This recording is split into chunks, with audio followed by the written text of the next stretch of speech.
tonight we descend into the gritty, sun-baked dust of the Roman Empire. Not as an emperor, not as a senator lounging in marble halls, but as something far less glamorous, a gladiator. Yes, you're going to be stabbed, smacked, cheered for, and possibly eaten, but not all at once.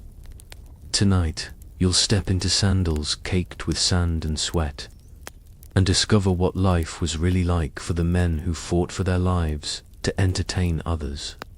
And no, it's not quite like the movies. There's more body odor and fewer slow-motion fight scenes. I'm the candlelight historian, and this is history as it was lived, unforgiving, unfiltered, and brutally real. So, before you get comfortable, take a moment to like the video and subscribe, but only if you actually enjoy falling asleep to the horrors of human civilization, softly narrated. And let me know in the comments where you're listening from and what time it is for you. It's strangely comforting to see this little army of sleepy history lovers all around the world. Now, breathe in slowly, exhale even slower, let your muscles unclench, and let's ease into tonight's journey together. You wake up, and you're not in your bed. No, you're on a cart, a wooden one. It's bouncing along a dusty road just outside the city of Rome. The wheels creaking with every pothole, and the air thick with the scent of summer. Or maybe it's just the other passengers. You're not sure if it's sweat, fear, or leftover garlic from someone's last meal, but it's intense. Your hands are bound with coarse rope. Your tunic, if you can even call this rag a tunic, is threadbare. Your ankles ache from the shackles that clink every time the cart jostles. You're not alone. Around you are other men, some silent, some murmuring prayers, others staring blankly at the horizon like they've already said goodbye to everything that mattered. How you ended up here? Well, it depends. Maybe you were a prisoner of war, captured while fighting some border skirmish that historians will eventually forget. Or maybe you were born a slave, raised among pots and pans until someone decided you'd be more useful with a sword than a ladle. Or, less glamorously, maybe you just made a few too many enemies, too many debts, or got caught stealing something a bit more valuable than bread. Rome doesn't care. The sentence is the same. Down to the arena you go. The cart rattles past a columned villa, lush with vines and marble statues. A woman watering her plants doesn't even glance up. You're invisible, or worse, you're entertainment in transit. After what feels like hours, the city starts to rise up around you. The buildings grow taller, the noise sharper. Children run barefoot through alleyways. Traders shout. Smoke rises from bakeries. And there, in the distance, is the Ludus, the Gladiator school. High stone walls, iron gates, a tower at one corner. No signs, no decoration. It's not meant to be inviting. The cart rolls through the gates with a screech, and the moment it stops, the shouting begins. A man, huge in both belly and voice, stands waiting. With a tablet, he starts barking names and orders like someone trying to wake a battlefield from a nap. You are pushed off the cart with the others, wrists aching, legs numb. You're herded like livestock into a courtyard. There's sand under your feet. You notice how quiet it is inside the walls, as if the noise of Rome was filtered out the moment the gates shut behind you. There's a weird peace to it. Or maybe, just the silence before a storm.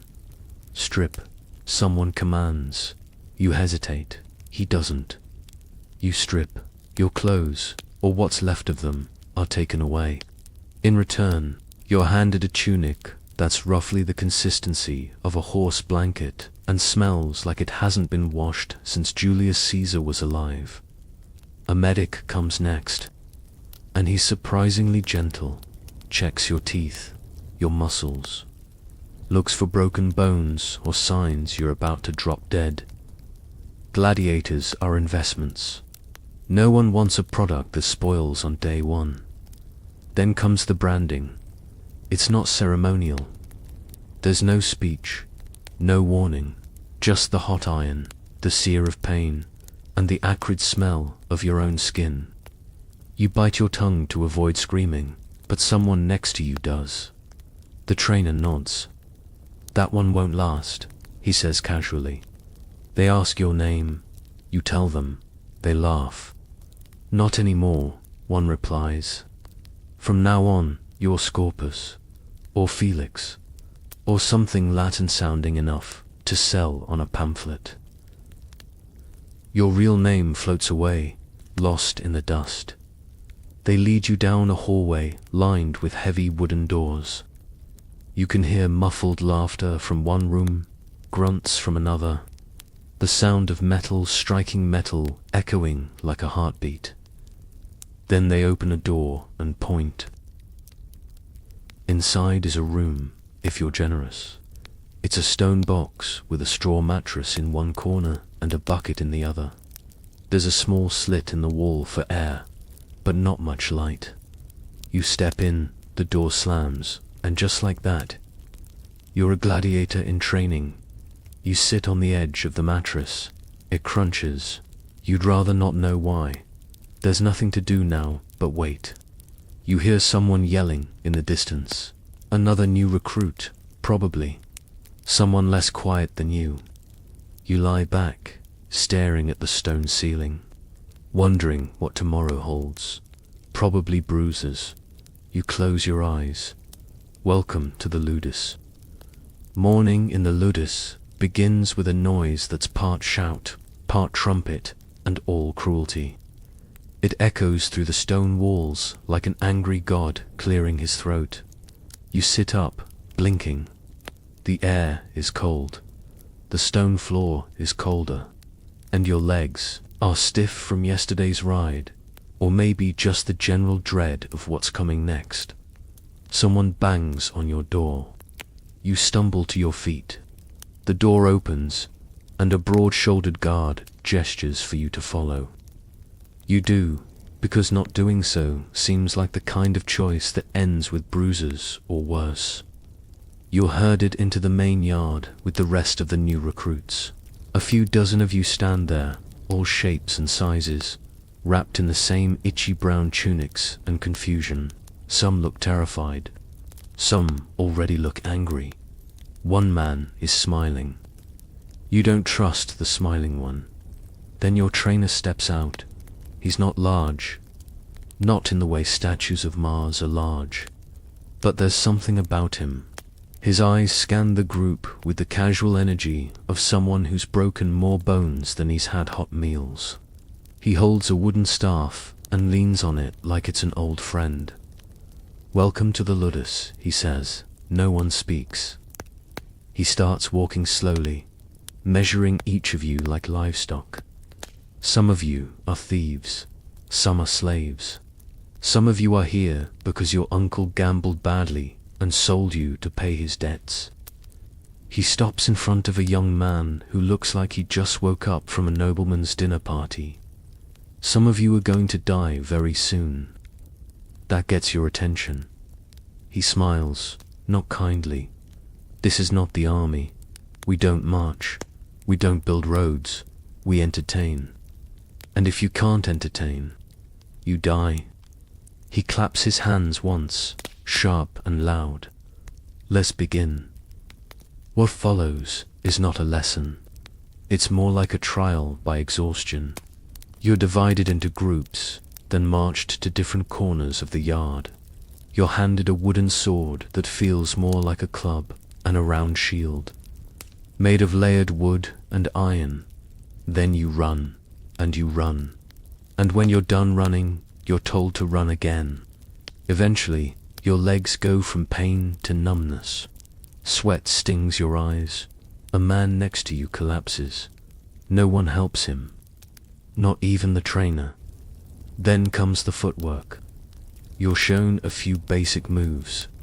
Step forward, step back, turn, thrust.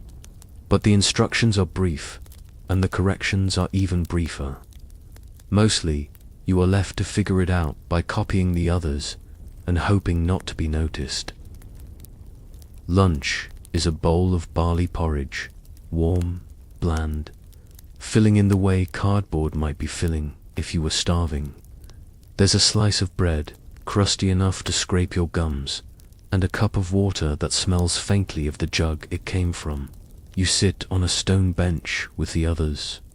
No one talks much. There's a man across from you with a nose that looks like it's been broken 5 times. His arms are covered in scars that don't look accidental. "You knew?" he asks. You nod. He chews slowly, watching you. Don't try to be a hero, just stay alive. Not exactly a motivational poster, but you take it to heart. After lunch, more training, this time with an opponent. Another recruit stands opposite you, both of you with wooden weapons and unsure feet. The trainer calls out commands. Thrust, block, dodge. You fail at most of them. At one point, your opponent clips you in the ribs. Not hard, but enough to sting.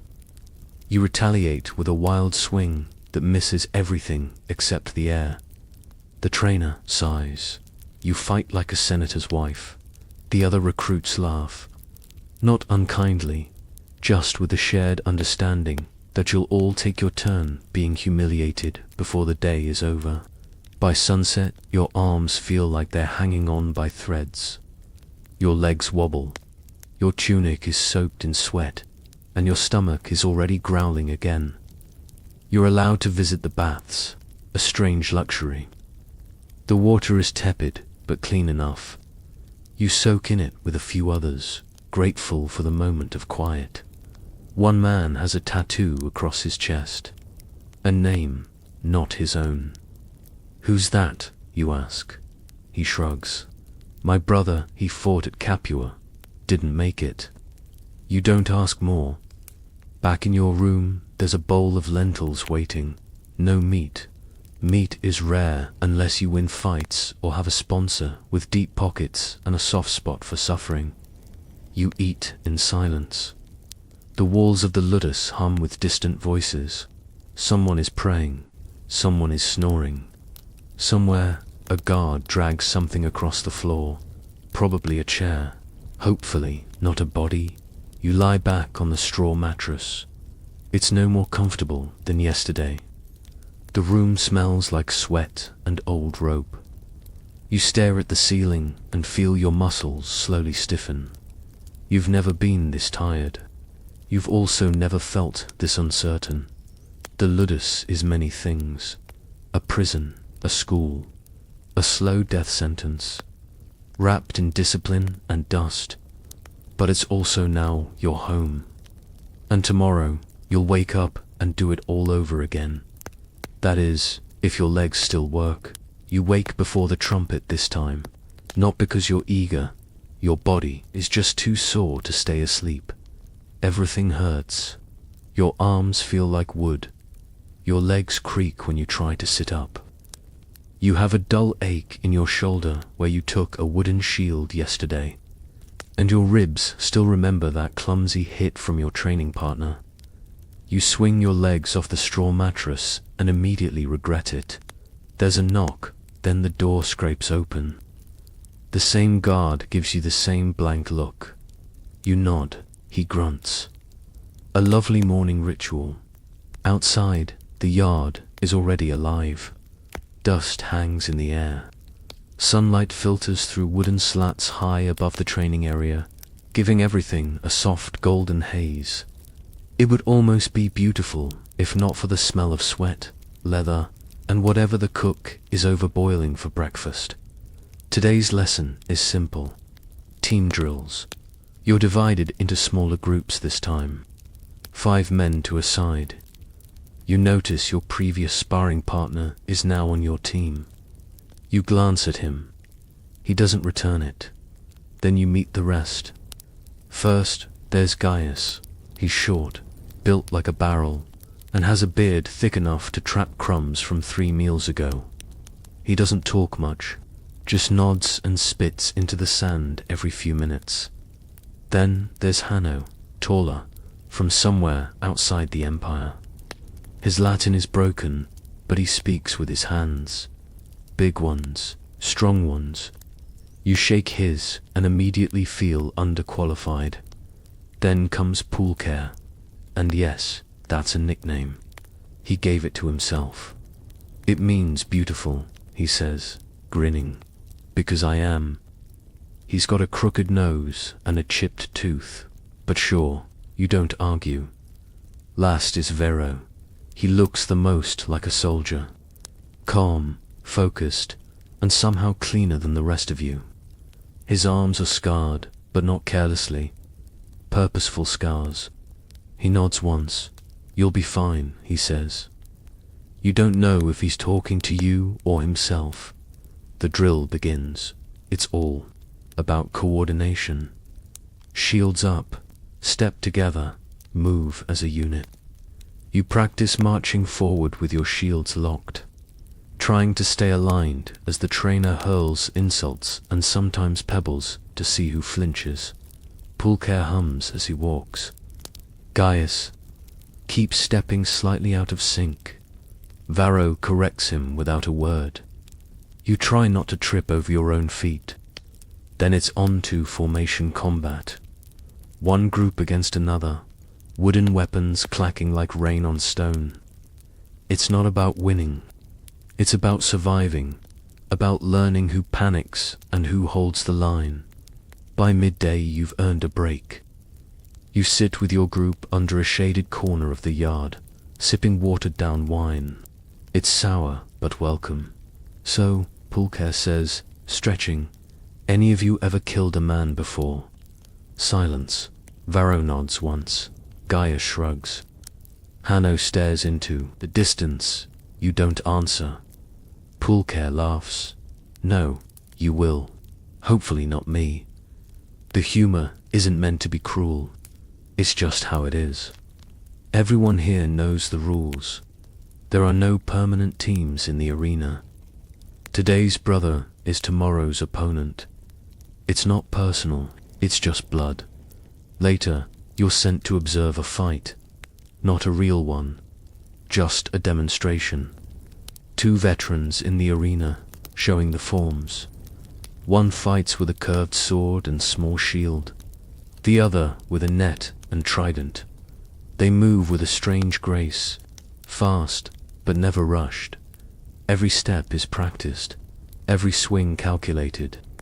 When the net is thrown, it lands right on target. The crowd of recruits gasps. One of them claps. The trainer smacks the back of his head. Watch, don't cheer. You learn something important watching them. This isn't just brute force. It's rhythm. It's theater. And maybe, just maybe, it's art. Back in the barracks that night, you finally speak more than a sentence to your group. What happens if you don't fight? You ask. Gaius snorts. You die slower. Poolcare shrugs. You get whipped. Then maybe you fight anyway. With less skin. Varro says nothing, just sharpens his blade, even though no real steel is allowed in the barracks. Hanno leans in. There is no not fighting, he says. There is only winning and losing. Alive or not, you don't argue. You lie back and stare at the beams above you, watching the flicker of torchlight, dancing across the wood. In the distance, someone screams, not in pain, not really, it's more like fury, raw, unfiltered rage. Someone is still training, or maybe remembering. You roll onto your side and close your eyes. Your body is shaking, not from fear exactly, but from something close to it. Tomorrow, you'll train again, and after enough tomorrows, you'll fight for real. And when that day comes, you'll want Gaius and Hanno and Poolcare and Varro beside you. Because if they're on the other side, you don't like your odds. The next morning comes with an extra surprise. Armor, not real armor, of course. That would be expensive. What you're handed is more like an introduction to pain in metal form. You're led to the armory. It smells like iron, sweat, and wet leather. Rows of helmets line the walls. Some are dented, some are rusted, and most seem to have been cleaned using the wipe it on your tunic method. The armorer eyes you with all the warmth of a man sorting cattle. New batch, he mutters. Try not to die in the good stuff. He tosses you a helmet that clangs onto the stone floor near your feet. It's heavier than you expected. You lift it, inspect it. There are dents. One has the shape of a fist. The padding inside smells like it lost a fight with mildew. Next, you're handed a shield. Round, wooden, with a metal rim. And then a gladius, the standard Roman short sword. Except this one is wood, because they're not stupid enough to give you a real blade yet. Strapped into your new gear, you feel 10% more powerful and 90% more like a turtle that forgot how to walk. You return to the yard where the day's drills have already begun. You join your group, who are similarly dressed in various pieces of armor that barely fit and clearly never matched. The trainer shouts for silence. Today, he says, you will learn to move. The thing about fighting in armor is that it doesn't care about your feelings. It doesn't care about your balance, your dignity, or your ability to breathe. Your helmet muffles sound and limits your vision. Your shield throws off your balance, and your sword, though wooden, becomes heavier with every passing moment. You start with simple drills: step, turn, block, swing. You do it over and over until your body is moving on its own, or at least trying to. The trainer walks among the recruits, smacking shins with a stick whenever a stance is sloppy or a block is too slow. Gaius takes 3 hits in 10 minutes and grumbles loudly. Pulcher swats one away and winks. Hanno, as usual, says nothing but learns fast. Then come partner drills. You square up again, this time in full gear. Varro stands opposite you, shield already raised. He doesn't smile, just says, try not to blink. You blink immediately. Then he strikes. It's not a real strike, but it's fast. His wooden sword taps your ribs. You try to retaliate, but he's already moved. You swing wildly and overbalance. Your shield drops. He taps your helmet. Dead. He says calmly. The trainer nods approvingly at Varro. He's going to last.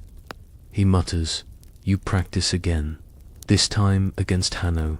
Slower, more even. He's patient with you, correcting your stance quietly when no one else is looking. You're grateful, but the real lesson comes when the trainer calls for a free bout. 2 recruits in the center, no instructions, just fight. You're not picked this time, but you watch closely. It's chaotic, clumsy, but real. The 2 men charge at each other with all the finesse of drunken bears. One forgets to raise his shield, the other swings too wide. They crash into each other, grunting, slipping in the sand. One gets his sword knocked from his hand. He freezes. The other pauses, unsure whether to stop or finish the move. The trainer sighs and steps in. If you hesitate, he says, you die. That night, your group sits in a circle in the barracks. The light from a single oil lamp flickers on the stone walls. You all look like battered furniture, chipped, crooked, and a little unstable. Pulcher breaks the silence. You know, if we survive all this, I'm opening a bakery. Varro snorts. You don't even like bread. I don't like getting stabbed either, Pulcher replies.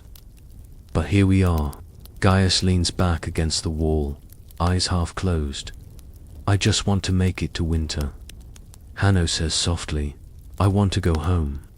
No one speaks after that. You lie down, your armor unstrapped, your tunic clinging to your skin. Every part of your body feels used, sore, or bruised. But something's changed. You moved better today. You blocked a few hits, landed one solid strike. You didn't fall over. Well, not as much. You're not good yet, but you're no longer helpless. The fire in your muscles tells you that you're becoming something else. Not yet a killer, not yet a warrior, but no longer just a victim of fate. You close your eyes, listening to the quiet rhythm of breathing around you. The crack of wood on shields still echoes faintly in your ears. The ludus is changing you, and tomorrow you'll welcome it, even if it hurts. You wake up to the smell of something burning. Not dramatically. Nothing's on fire. It's just the breakfast pot again. The cook, you've learned, has two settings, boiling and scorched. Today, it's scorched. You pull on your tunic, saw in the same places and a few new ones, and step outside just in time to see Pulkar sniff the air and wince. I think breakfast is charcoal, he mutters. Gaius is already eating, doesn't even flinch. Adds flavor, he grunts. You grab your bowl and join the others. The porridge is technically edible. You chew it while watching a cloud of dust drift lazily across the training yard. For a brief moment, everything feels calm, then someone throws up behind you. Training has barely started. A new recruit, skinny and pale, is doubled over in the dirt. A guard walks over, checks if he's breathing, then drags him off like a sack of laundry. No ceremony, no comfort. That's when the medic arrives. He's not what you expected. No long white robes, no laurel wreath, just a bald man in a stained tunic with a bag of tools that look suspiciously like kitchen utensils. He smells of vinegar and something herbal. Basil, maybe, or crushed disappointment. He sets up in a shaded corner of the yard, motioning for injured men to line up. You watch from a distance as he pokes, bandages, and occasionally slices. One man has a dislocated shoulder. Two guards hold him down, while the medic yanks it back into place with a sound like a snapping branch. The man howls. The medic doesn't blink. When your turn comes, you sit on the stool and remove your tunic. The medic examines the bruise on your ribs, the scrape on your arm, the small cut on your thigh from yesterday's training. He mutters, you'll live. He dabs something, foul-smelling, onto the scrape. It stings. Then he wraps a strip of linen around your ribs and nods toward a jar. Take some of that, chew it, not all at once. You do. It tastes like bitter soil with a hint of regret. Will it help with the pain, you ask? No, he says, but it keeps your stomach from revolting. Mostly. He moves on. By midday, you're back in the yard. Today is shield practice. You pair off again, trading blows with wooden swords, trying to remember your footwork and not drop your guard. Hanno clips you on the helmet. Gaius catches Pulkar in the leg. The trainer watches it all, arms crossed, occasionally barking corrections. Then Varro collapses. It's sudden. One moment he's fine, the next he's on his knees, breathing hard, pale and sweating. You and Hanno rush to him. The medic comes quickly, checks his pulse, opens one eye, then the other. Says nothing, then he nods toward the barracks. Heat. Dehydration, he says. Varro's strong, but even strong men have limits. He's helped to his feet and guided away. You catch his eye as he goes. He nods, barely, still proud.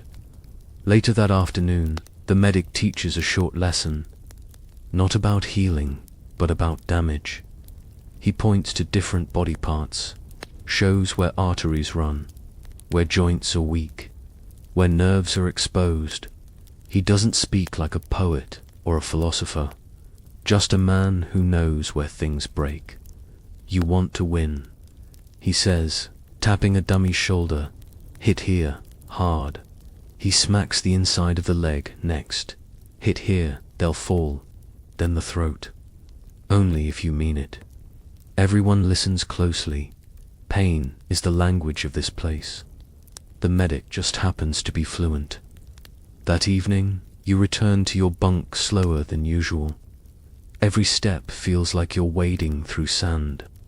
Your shoulders ache from the shield, your arms from endless repetition. You smell like iron, leather, and faintly, the medic's bitter herbs. In the barracks, Varro is back, sitting on his bed, drinking water, eyes closed. You all right? You ask. He opens one eye. Fine. Then after a pause, you're improving. That's high praise.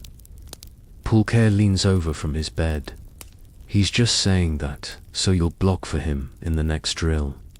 You lie back on your straw mattress and let the soreness settle in. It's becoming familiar now, almost normal. You can feel the bruises on your ribs every time you breathe, but there's something reassuring about that too. Proof that you made it through another day. In this place, that counts for something. You hear a shout outside. A cart has arrived. New recruits, or maybe food. Hopefully food. You drift off before you find out, and in your dreams, you're swinging a sword that isn't wood, in an arena that smells like blood and roses. The day begins slower than usual. Not because it's easier, just because your body is no longer surprised. You rise from your straw mattress with the grace of an old man who once lost a bet with a horse. Every joint protests. Your back cracks in 3 places. Your left ankle makes a sound you're choosing to ignore. Outside the yard is quiet. The sun hasn't climbed high yet. A breeze carries the scent of roasted barley from the kitchens. Surprisingly pleasant. Even Pulcher looks confused. Is that flavor? He asks, sniffing the air like a suspicious cat. Gaius squints toward the kitchen. Don't get excited. Last time we thought we smelled meat. It was just the guards' sandals. Still, breakfast isn't bad. Bread that doesn't feel like a weapon. Warm lentils with a drizzle of oil. You eat in silence, savoring each bite like it might vanish if you chew too fast. Once the bowls are scraped clean, you're given an unexpected luxury, an hour off. No one quite knows what to do. Some stretch out in the shade, heads resting on shields. Others head toward the baths, a low stone building tucked near the back of the compound. You followed inside. It's dim and warm. Lanterns flicker against tiled walls. Steam clings to your skin before you even step into the water. The bath is shallow, fed by pipes that somehow manage to stay warm even on cool mornings. You lower yourself in and let out a sound you didn't know. Your body could make, half groan, half praise. The water smells faintly of herbs. Rosemary, maybe. Or something someone dropped in by accident. Either way, it feels like forgiveness. Hanno joins you, easing in with a hiss through his teeth. Better than the river, he mutters. Pulcher floats nearby, arms spread. This is the closest thing to heaven I'll ever see. You relax, let your head tilt back. The ceiling is curved stone, with old paint flaking from a faded mural. Someone, long ago, thought this place deserved beauty, The silence is welcome. No shouting, no drills. Just the soft splash of water and the occasional cough. After the bath, you're given a fresh tunic. Clean, soft, even. Probably a mistake, but you don't complain. You walk back to the yard with bare feet, your skin still warm from the water, the dust sticking to your soles. The rest of the day is light training, repetition, practicing movements you could now do in your sleep, and sometimes nearly do. The rhythm of it all is strangely comforting. Block, step, thrust, breathe. Block, step, thrust, breathe. You feel your body working more in sync with your mind. Your shield no longer feels like dead weight. Your footwork, though not elegant, is less of a public hazard. You even manage to knock Pulka's shield sideways in one bout, earning a surprised grunt and a raised eyebrow. "Careful," he says. "You'll make me look bad." Later, you sit beneath a crooked fig tree at the edge of the yard. It's not much shade, but it's yours for now. A breeze moves through the leaves. You close your eyes. For a moment, you're not a gladiator, not a prisoner, not a man waiting to bleed for strangers. You're just someone tired, sitting under a tree. Varro joins you, sitting silently, arms resting on his knees. You ever think about after? You ask, he doesn't answer right away. Then he says, "There is no after unless you win." You nod slowly, and then maybe I find a place with no sand, no crowds, just quiet. You can't picture it, but you like the idea. Evening comes quickly. The sun dips behind the walls, casting long shadows across the yard. The smell of cooking returns, this time stronger. You gather in the mess hall, a long stone room with benches and rough wooden tables. A bowl of stew is ladled into your hands. It has chunks, real ones. You don't ask what they are. Pulcher takes a bite and nearly weeps. "It's meat," he whispers. "Actual meat. Someone must have died for this." You eat slowly. Gaius eats quickly, as if someone might take it away. Hanno eats like it's his last meal. Varro barely touches his. After dinner, there's no training, just time. Some of the men play dice with carved bones.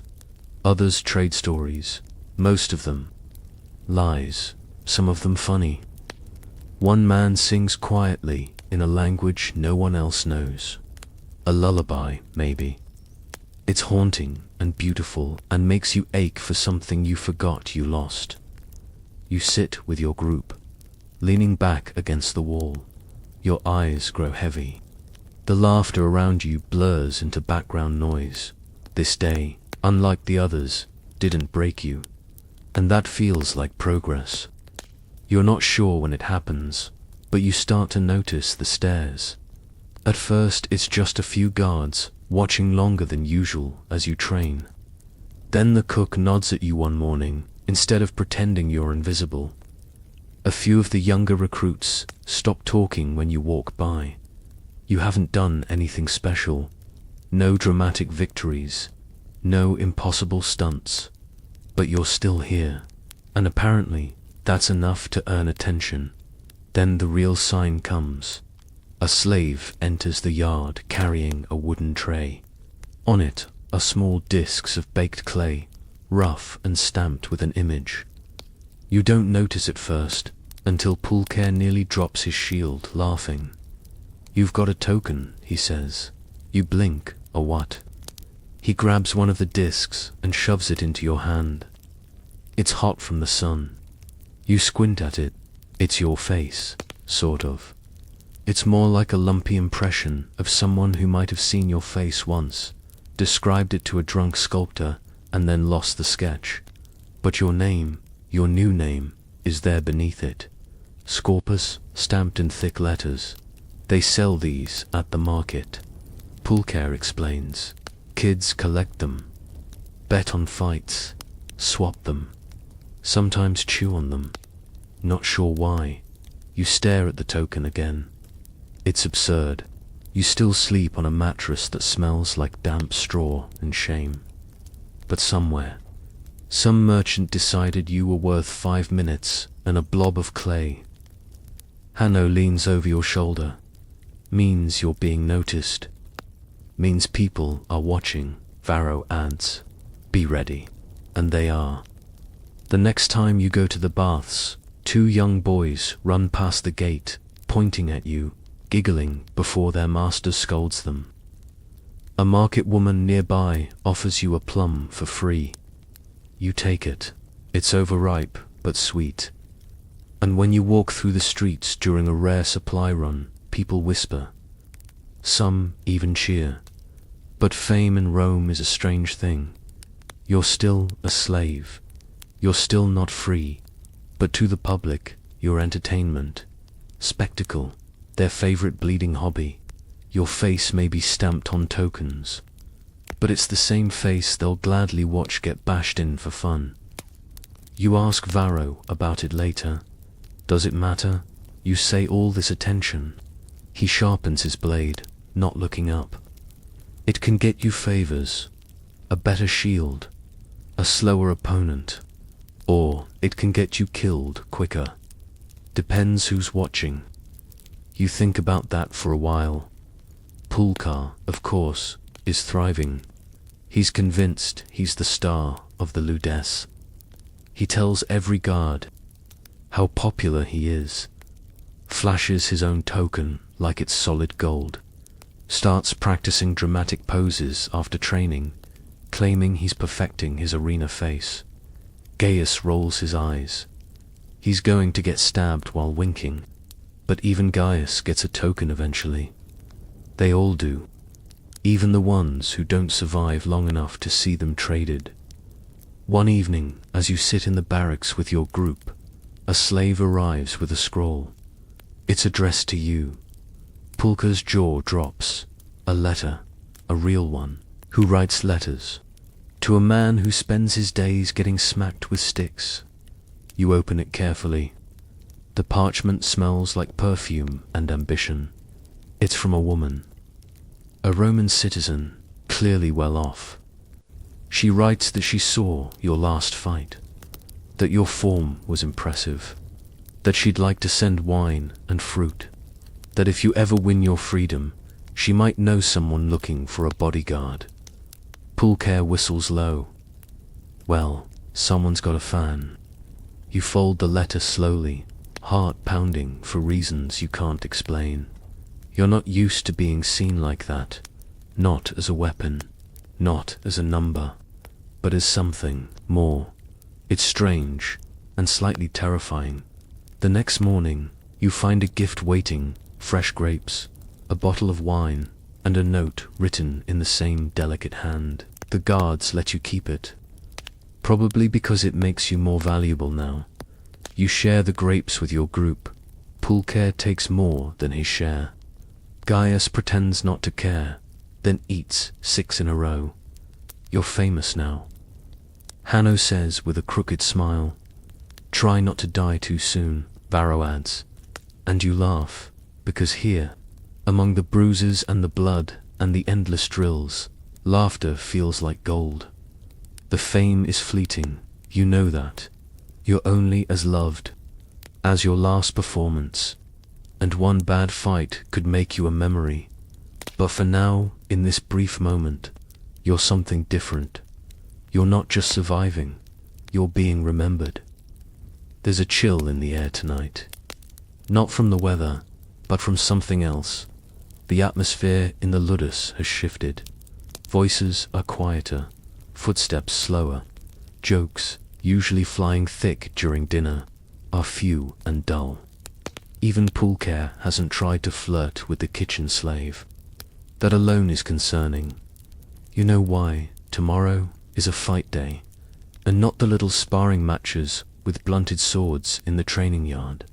This is the arena, the real thing, sand, blood, roaring crowds, the moment everything has been leading to. Your first fight? You've known it was coming. The trainers don't exactly give calendars, but you can feel it in how they watch you. The way they nod less, grunt more. The way they hand you your wooden gladius, with just a little more weight in their gaze. The notice came this morning. A slate board, freshly painted with names. Yours among them. Pulcher saw it first. Looks like it's showtime, he muttered, tracing his name with a fingertip. They better cheer when I win. I've been working on my bow. Hanno said nothing, just looked at the board and walked away. You stared at it for a long time. The letters were smudged, as if someone had tried to wipe them away and failed. Now it's night. Dinner is done.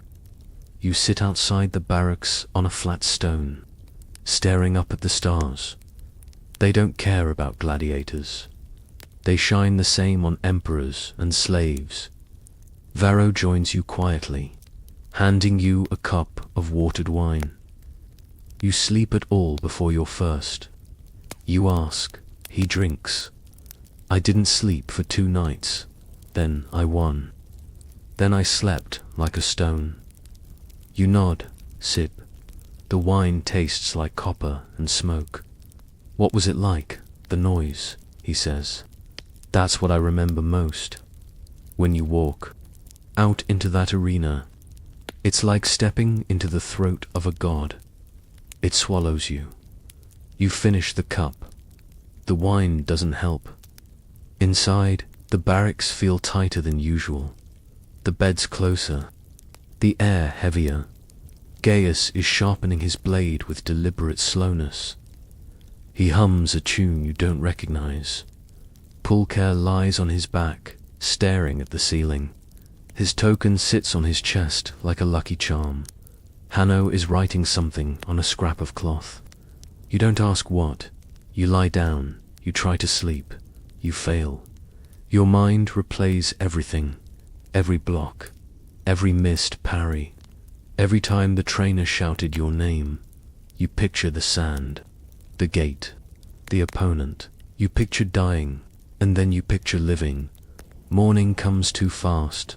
You're woken not by a shout, but by silence. Everyone is already up. Dressing, strapping on leather greaves, arm guards, helmets. The mood is different now.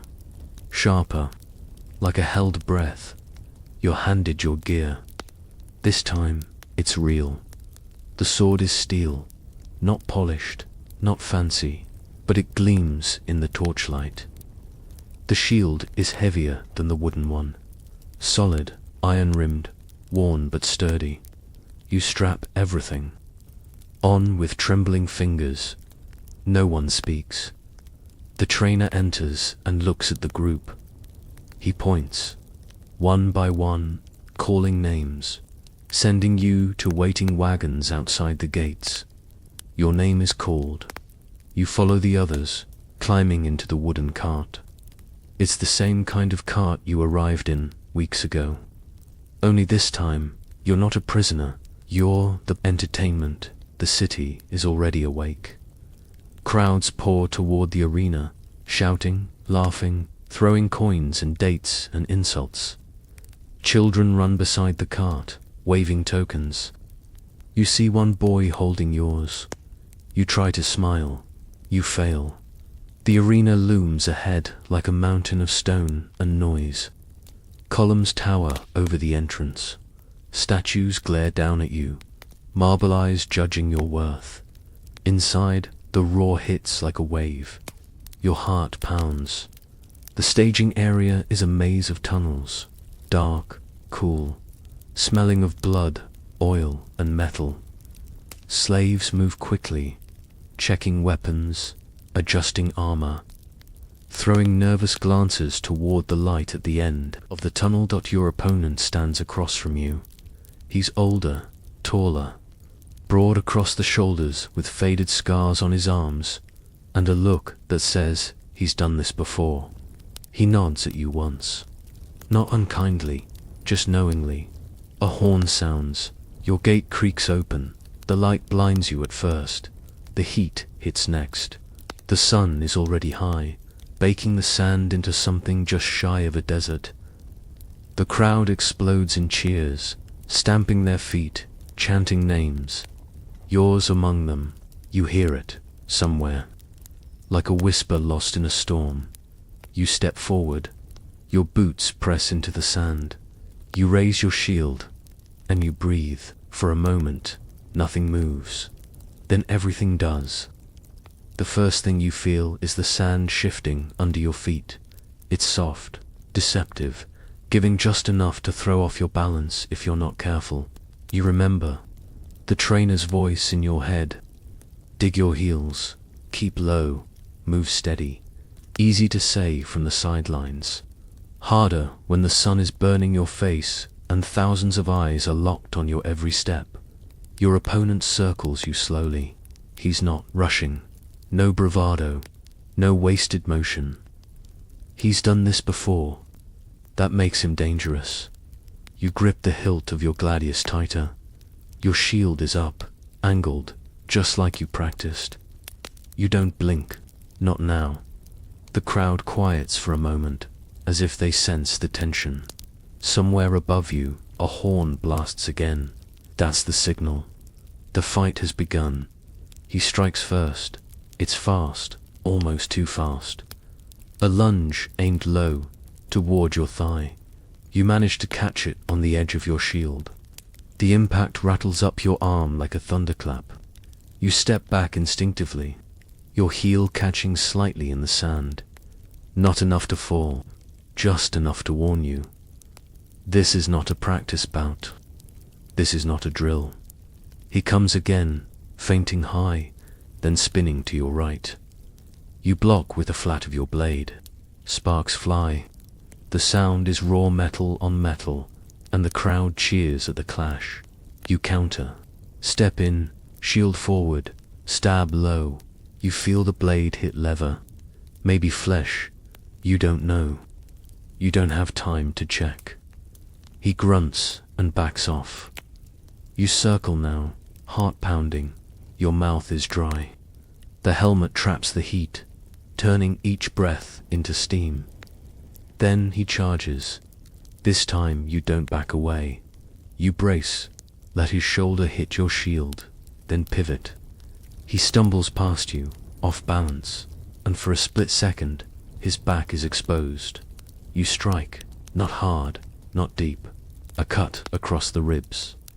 He spins with a roar and swings wildly. You duck. The crowd loves it.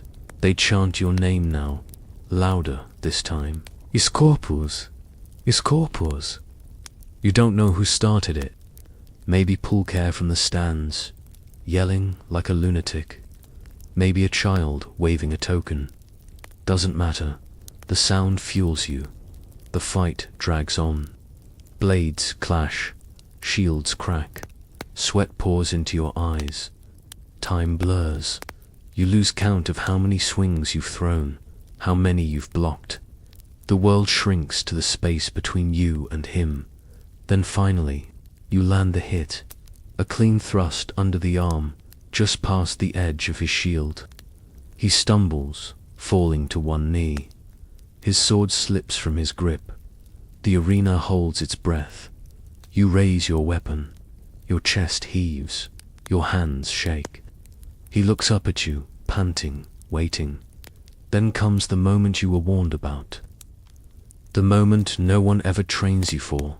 The decision is not yours. It belongs to the editor of the games. Or, if you're really unlucky, the emperor himself. Today, it's a local magistrate sitting in the imperial box. Robes to clean, wine cup in hand, eyes half-lidded with boredom. He raises one hand slowly, thumb out, then he turns it down. The crowd explodes again. Some cheer, some boo. A few look away. Your opponent closes his eyes. You don't hesitate. The final blow is quick, sharp, deep. He drops without a sound. You step back, chest still heaving. Your gladius drips red. Your legs tremble, but you don't fall. A trumpet sounds. A man rushes forward with a long hook to drag the body away. Another throws rose petals onto the sand. You blink in disbelief. Then you're escorted out, back through the tunnel, away from the sun, into the shadows. The roar behind you fades as the stone swallows it. You reach the staging room and drop your shield with a grunt. Your sword follows. Someone pats your back. Someone else hands you a cup of water. You drink too fast and nearly choke. Your limbs ache.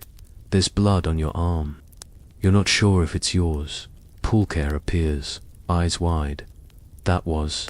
You were brilliant. Did you see the way he fell? You don't answer. Hanno stands in the corner, nodding once. Varro meets your gaze. You did what you had to do, he says. And maybe that's true, later. After the gear is taken, the blood is scrubbed, and the tunic is changed. You lie on your mattress, staring at the ceiling again. You can still hear the crowd, still feel the sand, still see his face in the moment before the end. You're alive.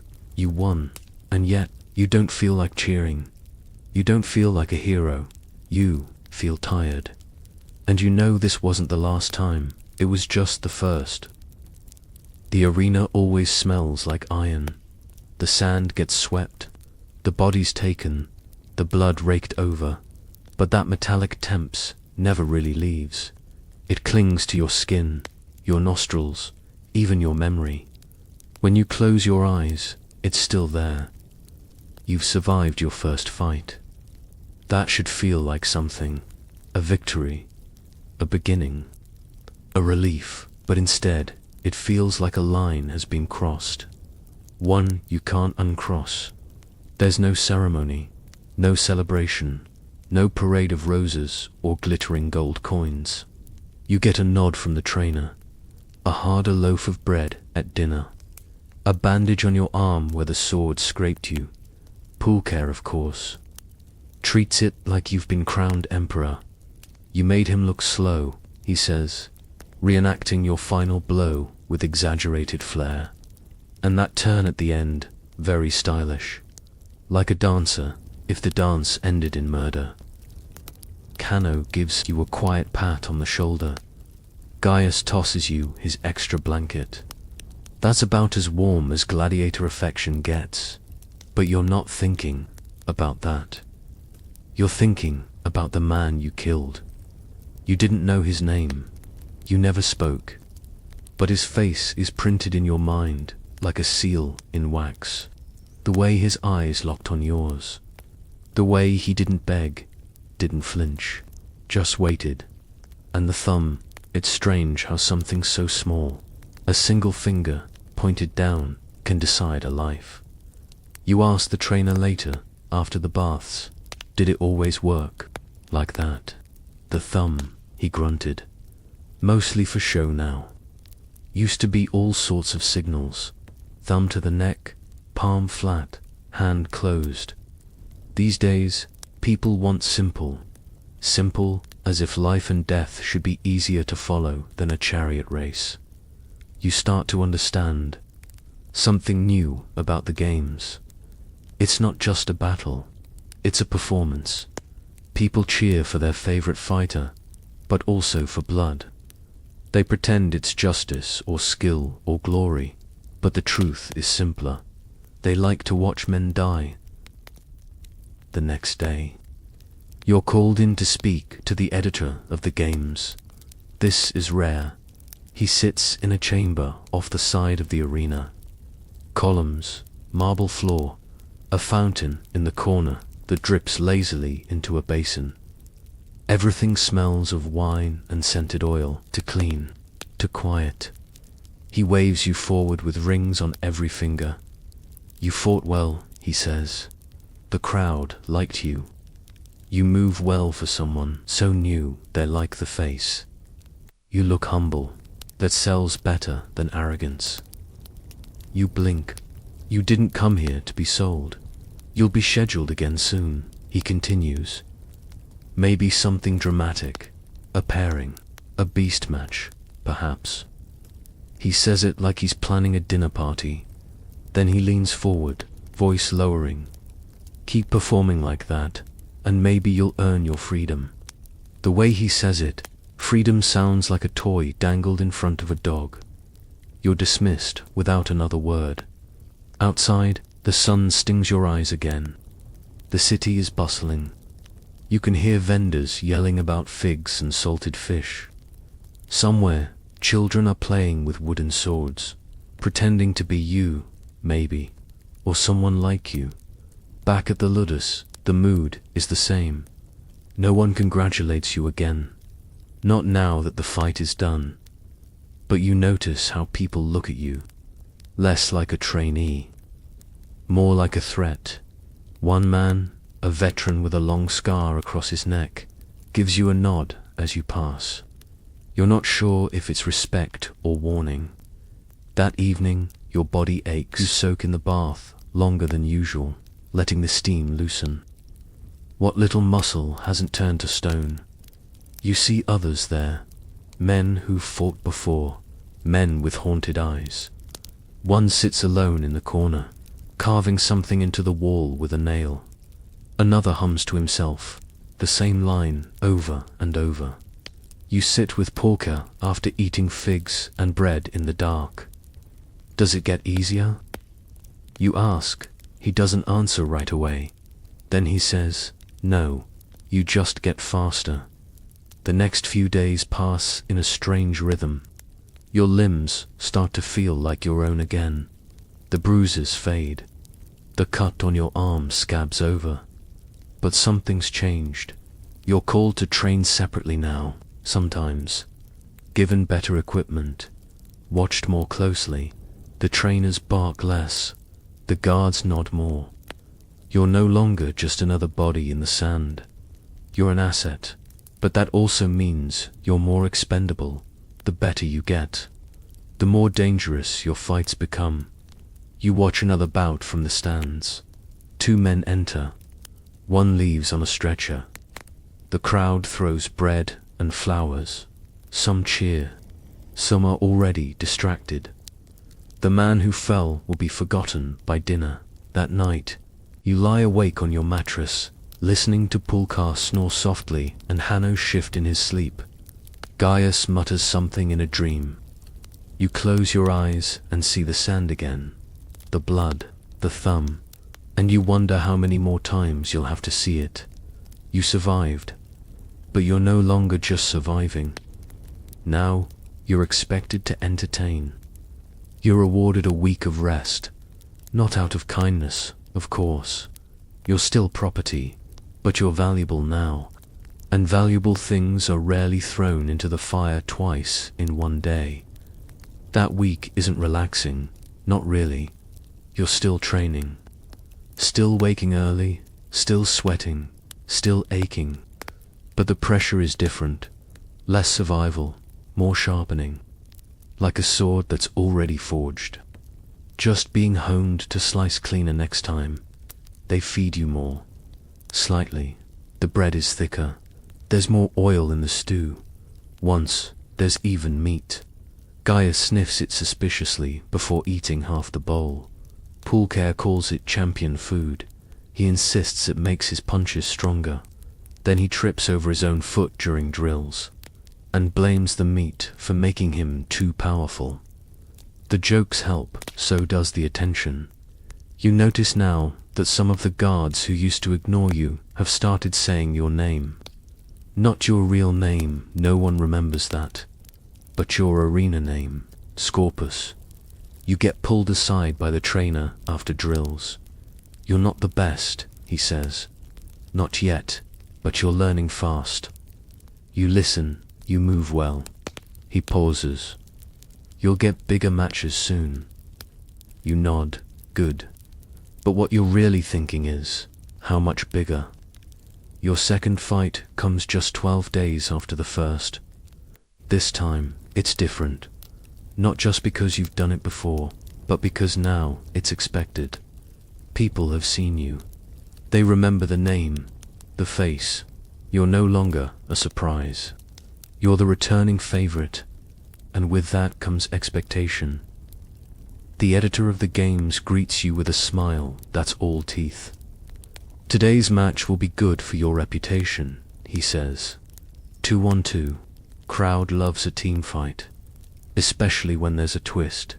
You don't ask what the twist is. He tells you anyway. Your partner will be the one who lost to you. His brother doesn't speak much, but he fights like a demon. You blink, didn't I? The editor waves a hand. No, cousin, brother. Something like that doesn't matter. They were close. You get the drama, of course. That's what matters here. Not the fight, not the skill. The drama. You suit up in silence. The armor fits better this time. Your limbs feel heavier, not from the weight, but from the knowledge of what's coming. They march you to the staging tunnel. Your partner is already there. He's big, broad, bald, covered in tattoos you can't read. He doesn't look at you. He tightens his grip on his sword and stares straight ahead. You decide not to make small talk.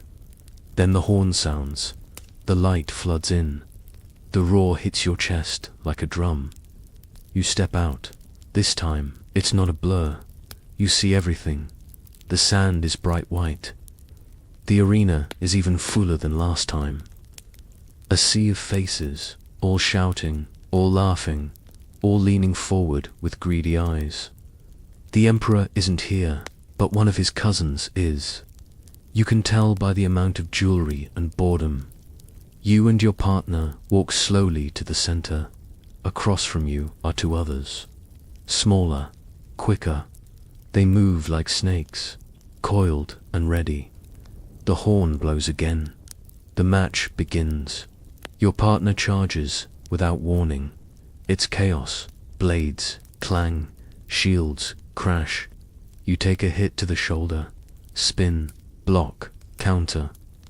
Your sword slices fabric, flesh. You're not even sure. One of the opponents goes down quickly. Not dead, wounded. The crowd groans. Now it's 2-on-1. But your partner doesn't stop. He turns on the remaining man like a storm. Doesn't wait, doesn't blink. Just attacks. Hard, brutal, efficient. It ends fast. Too fast. The crowd doesn't cheer. They boo. You glance up, confused. Then you understand it wasn't entertaining enough. The editor shrugs from his box. Your partner yells something loud, raw, furious. He throws his shield at the wall and storms off before anyone can stop him. Later, you find him in the holding area, breathing like a bull. He finally speaks. You didn't have to kill him. You realize he's not talking about today. He's talking about last time. You say nothing. There's nothing to say. You won. That's all that matters, isn't it? That evening, they bring you a gift. A fine cloth tunic. Imported wine. A gold coin. From a fan, the guard says. Hystatis wants to sponsor you. You hold the coin in your hand. It's heavy, real. Pulcher stares. You're moving up. You look at him, then at Varro, at Hanno, at Gaius, sharpening his blade with methodical care. You're rising, yes, but rising to what? More blood, more pressure, more fights you're expected to win. You're no longer just a survivor, you're a favorite. And in Rome, favorites don't retire. They rise, and then they fall. The arena quiet is not quiet at all. It's a different kind of noise, whispered deals, the scrape of leather on stone, the clink of coin changing hands in the shadows. You're not fighting today. That's its own kind of tension. You watch instead. From the shaded corridors, just behind the arena floor, you've earned that right now. To observe, to learn. What you see isn't just fighting, it's the machinery behind the games. The first match of the day is between two barely trained recruits. It's not about skill, it's about feeding the crowd's appetite. They swing wildly, out of rhythm, out of breath, soaked in sweat before a blade even finds its mark. One falls, the other hesitates. The crowd howls for blood. The editor stands from his seat. A lazy wave of the hand. The winner obeys, quick, brutal, ugly. And it works. The crowd explodes in cheers. Bread and flower petals rain from the stands. You feel your stomach tighten. It's not the violence, it's the business of it all. Later, in the underground corridors, you pass the beasts. Cages line the walls. Lions, mostly, lean and hungry. The air stinks of fur and blood and fear. One growls low as you pass, pacing behind the bars. His eyes track you like a threat or maybe a promise. You step back. Don't, a voice says. You turn. An older man stands nearby, dressed in the dull red of the arena workers. He nods toward the lion. They like fear, don't show it. You recognize him now. He's the Beastmaster. Keeps the animals fed just enough. Keeps them angry. Keeps them interesting. Do they ever win, you ask? He laughs. Sometimes. Depends on the script. The script, that word sticks with you. It's all choreographed, in a way. Not fake, but guided, tilted, nudged. You're not just fighting your opponent. You're playing a part in a show. You visit the armor room next. Not because you need gear, but because that's where the real power games are played. Two guards argue over the weight of a shield. One accuses the other of tampering. The trainer intervenes.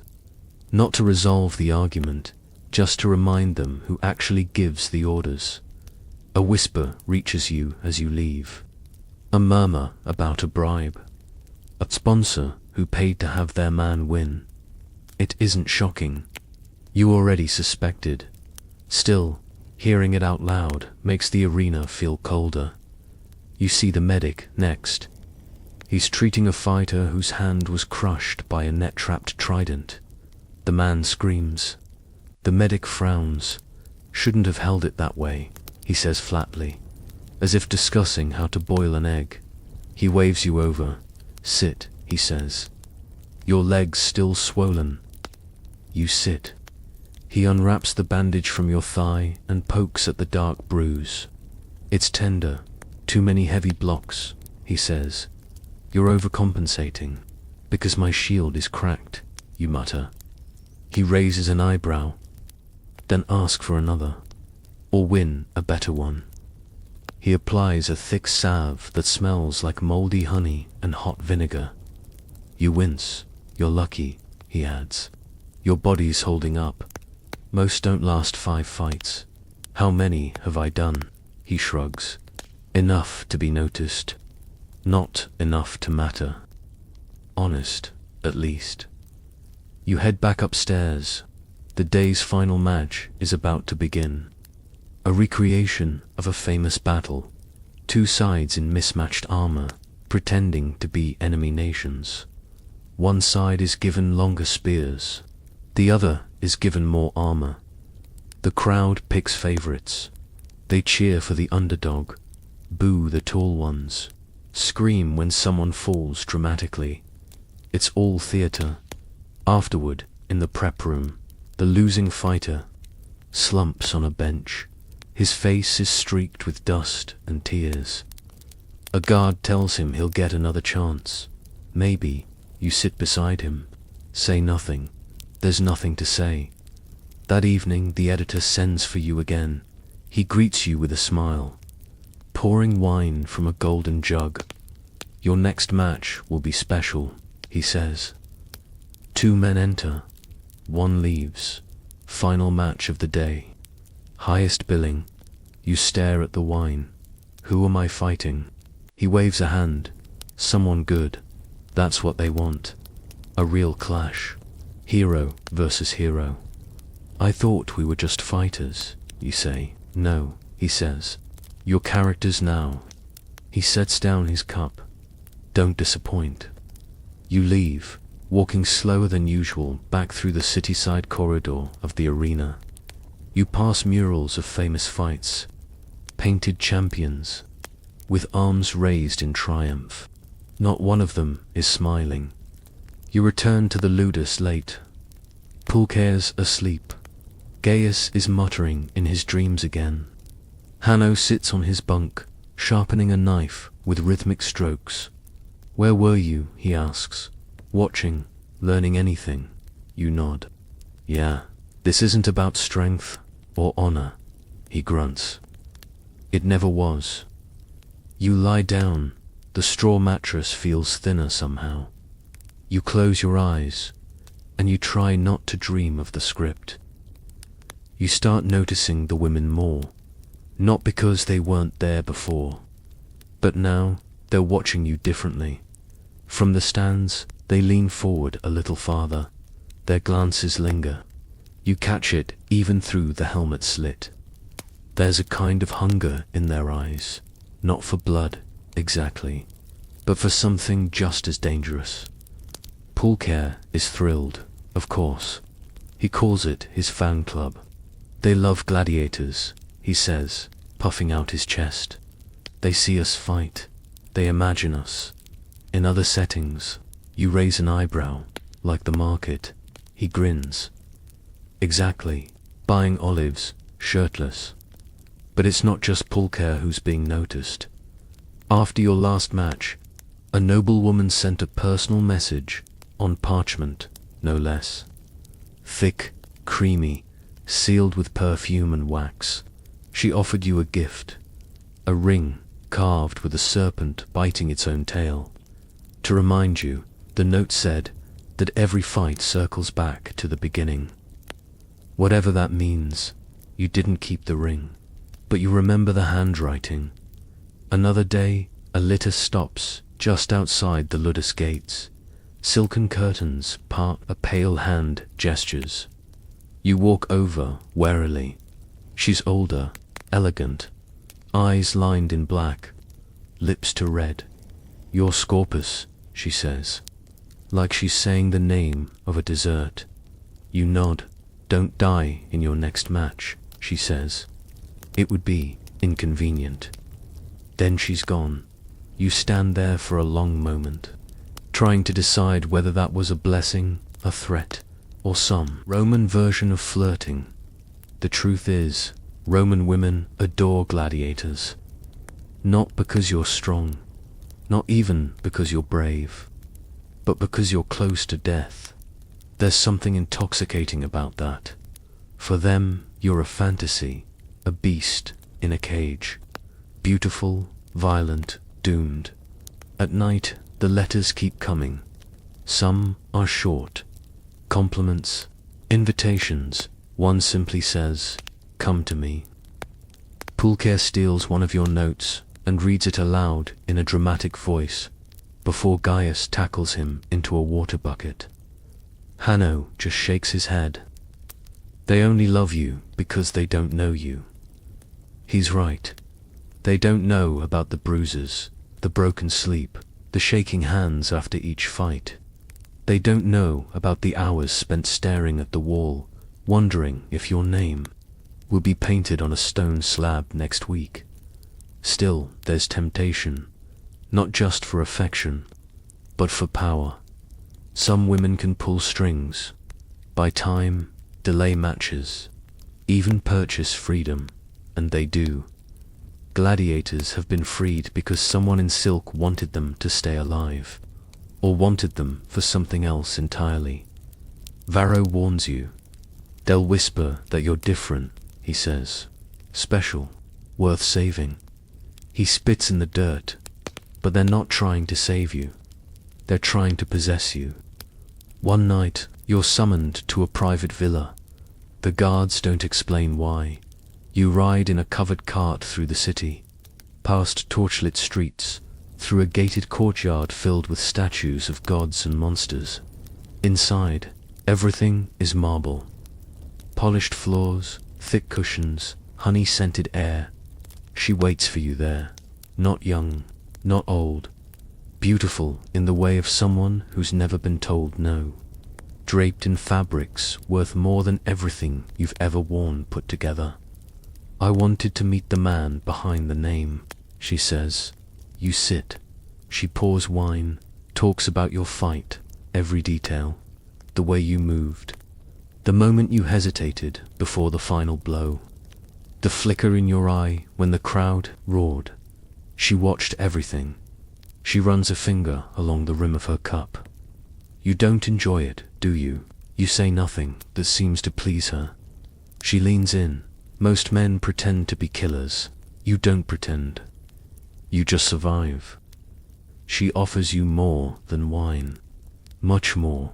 You return to the Ludders just before dawn. The guards say nothing, but they see the ring on your finger.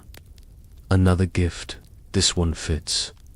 Poolcare notices first. Ah, he says, you've been out gathering endorsements. You toss the ring into your bunk. It's just a circle, you say. No beginning. No end, he blinks. What? Nothing, you mutter.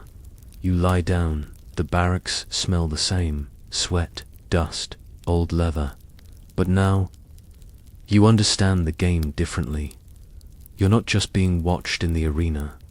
You're being watched everywhere, admired, desired, owned. And like everything in Rome, it comes with a price. Freedom is a word they whisper in the dark. It's not shouted, not talked about at dinner, not asked for directly.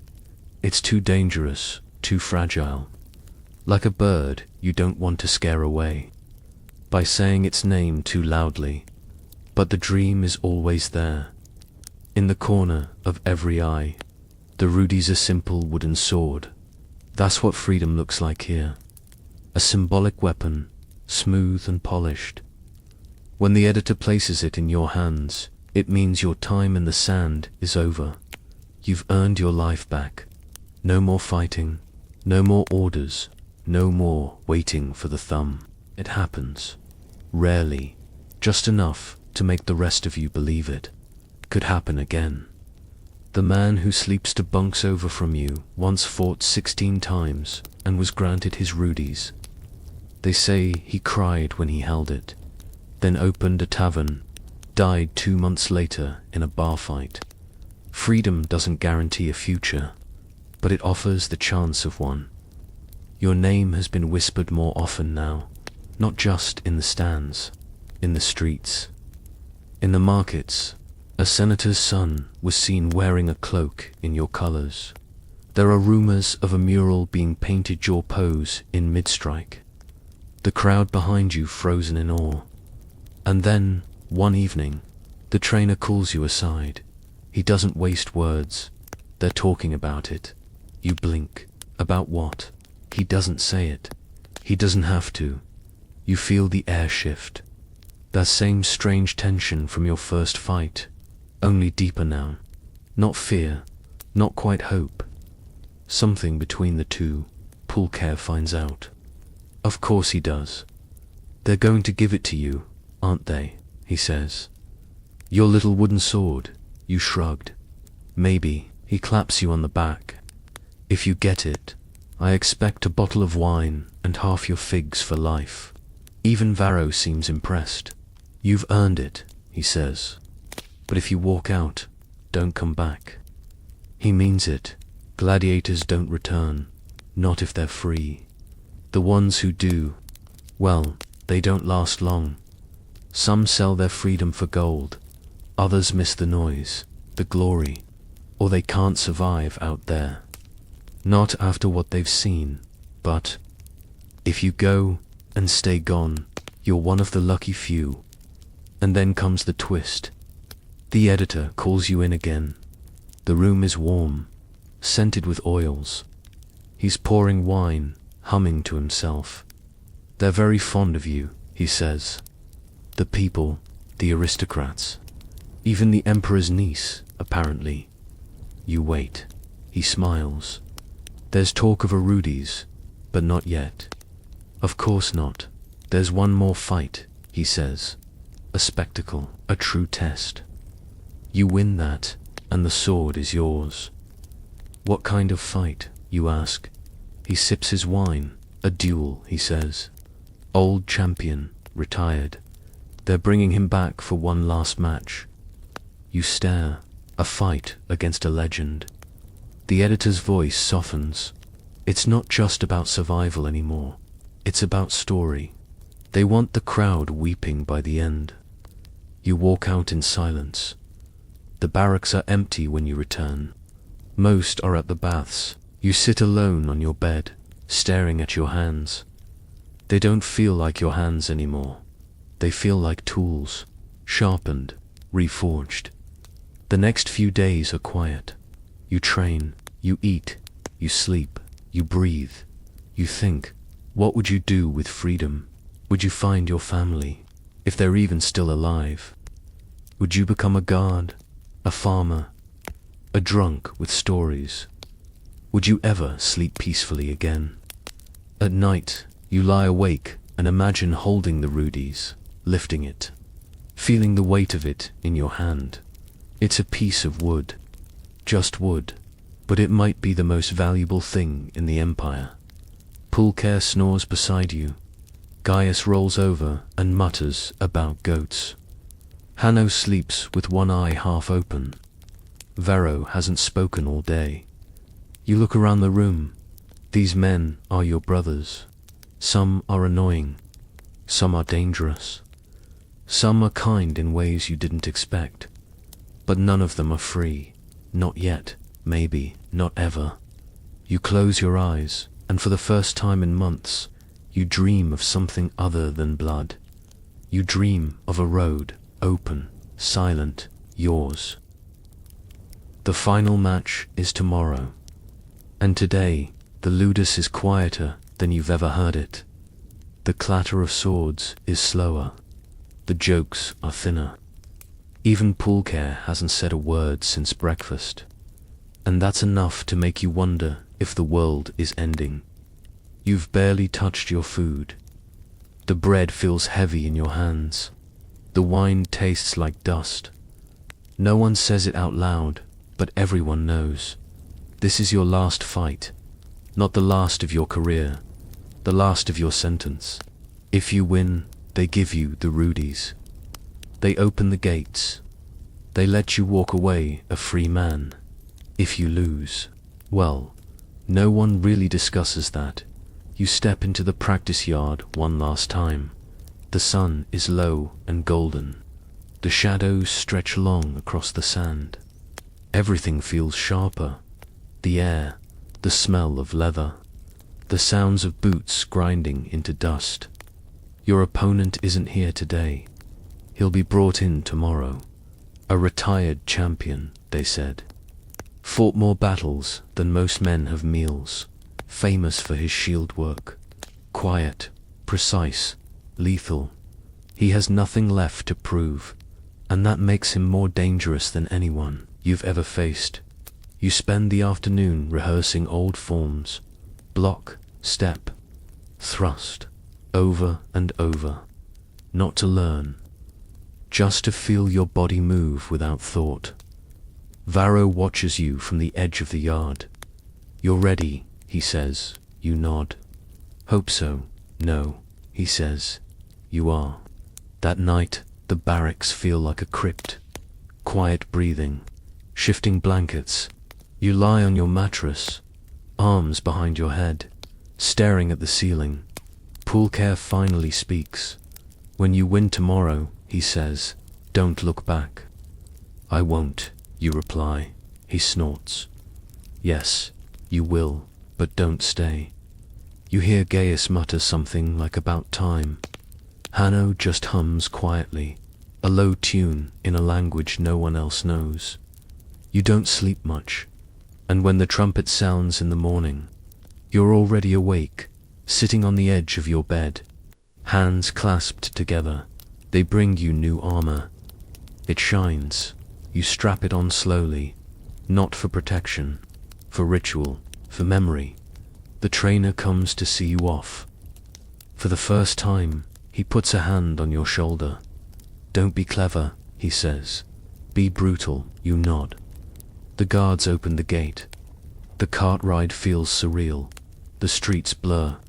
The sky is too bright. The city too loud. You don't hear most of it. You're inside your own silence now. The arena gates swing open. You step out. The sand is warm beneath your boots. The crowd roars like a storm above you. You don't look up. You look across the arena, and there he is, your opponent. Older, slower, maybe, but steady, solid. The kind of man who's been through it all and come back anyway. He nods at you once. No hate, just respect. The horn sounds. You begin. There's no rush, no wild swinging. Every movement is measured, controlled. You parry, step, counter. He responds. Always one step ahead. Always balanced. You try to find an opening. He shuts it down. You move faster. He forces you back. Then finally, he overreaches. Just slightly. His balance shifts. You see it, and you strike. The blade finds his side. Deep, he stumbles, drops to one knee. But still, he doesn't fall. You hesitate. He looks up at you, bleeding, breathing hard. His hand is open, sword dropped. His head tilts just slightly. He's giving you the end. The crowd screams, waiting, demanding. You lower your blade. He nods again. One last time, and collapses. The arena falls silent. The editor stands, then slowly he lifts his hand, and with a theatrical flourish, a wooden sword is thrown into the sand. The rudies your breath catches. You walk forward, pick it up. It feels lighter than you imagined. The crowd erupts. Flowers, cheers, dust, noise. But inside, you're quiet. You leave the arena with the rudies in your hand. Back through the tunnel. Past the blood, the sand, the lion cages, the leering guards, and into the sunlight. A different man. No chains, no masters. No more waiting for the thumb. Freedom. You don't know where the road leads, but it's yours now, and no one.